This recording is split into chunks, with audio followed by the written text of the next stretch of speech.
In a world where information comes flooding at you from every direction, where a global network of text, music, and video is available right at your fingertips, you need information that's accurate, reliable, current. In a word, you need information that's credible. But how do you decide what's credible? Whom can you trust? Think of credibility as a sliding scale. At one end are the sources that are unreliable, unvalidated, and without legitimate references.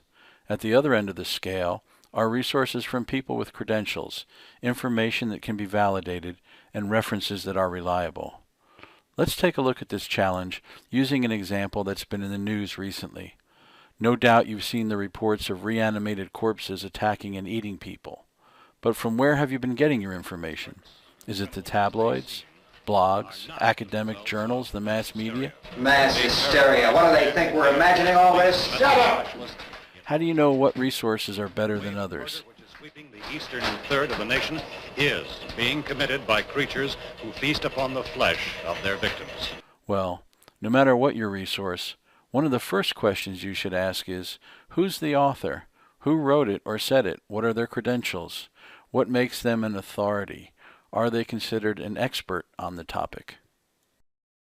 For example, here's a blog posting about the zombie apocalypse. The authors of this post are a pair of cats. And no, I'm not making this up. There are blogs on the internet written by cats.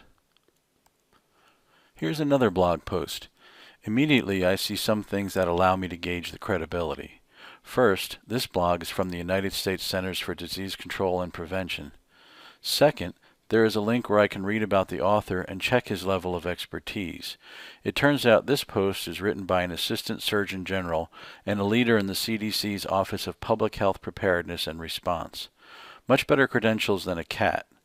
There are also links where you can get more information about the blog itself, including disclaimers and policies. Some other things to look for when evaluating a resource for credibility. Currency. How current is the information? This shows when the page was last reviewed and updated. It also indicates the content source, in other words, a reference for you to verify the content for yourself. Contact information is another plus on the sliding scale of credibility.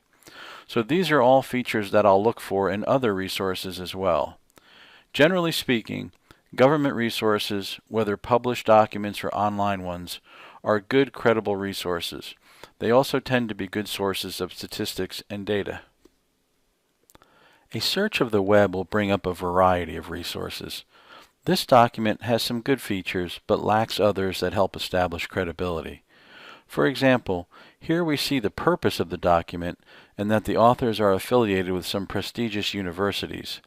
But we don't know the credentials of the authors. Are they freshman students? Are they tenured professors? Are they staff members in the parking office? I also noticed that the URL is from the Massachusetts Institute of Technology. That may make a resource more credible than one from a .com, but again, that alone would not be enough. This document also contains research data and also references. Those elements give it credibility, but you have to examine the quality of the data and the references. Finally, there's no indication that this paper was published anywhere, thus no indication that it went through either an editing or peer review process. What about the credibility of a book? That depends.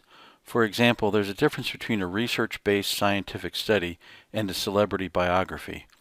Once again, you look for things that establish authority or expertise. This book is published by a well-known academic press and contains references. But just like with the blogs, you still want to see if the author has the credentials, education, or experience that make him an authority. And while books may be edited for typos, grammar, plagiarism, or libelous material, they may not have gone through a peer review process. Here's a chapter from a book which has a lot of good features for establishing credibility. It lists the author's credentials, plus provides contact information for them.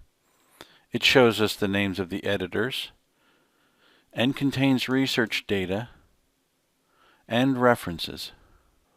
While conducting your research, there are all types of primary resources that may be valuable as well, such as personal interviews, diaries, letters, photographs, etc. Just apply the same standards of credibility to these that you would to any other resource. And then there are periodicals, which are resources that are published periodically, such as newspapers and magazines. Within this category, there are popular and news magazines. These are written by reporters, staff writers, and freelancers. Their work usually involves research, and the articles in these magazines go through an editing process, so they do have a degree of credibility. There are also publications that are known as trade journals. Articles in trade journals also have to stand up to the scrutiny of editors, and many times they are written by working professionals in the field. This can place them slightly higher up the credibility scale. And finally, you may hear your professor talk about scholarly or academic journals.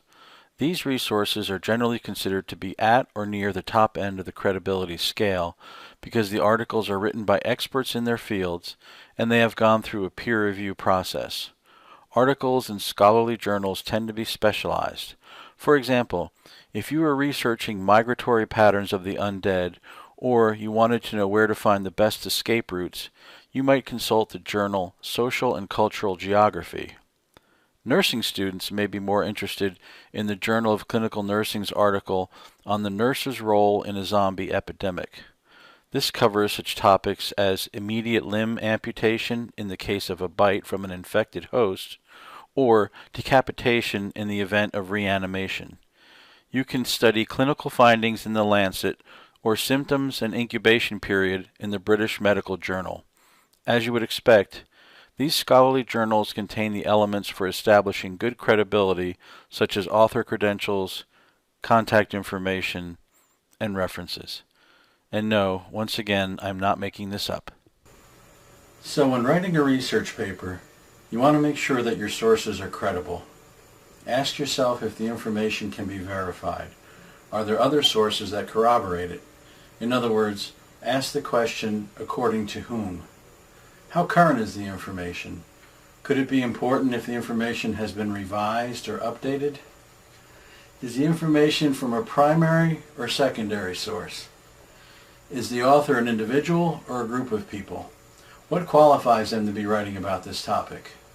Good research is the foundation for a well-written paper. And remember, if you need help, ask a librarian.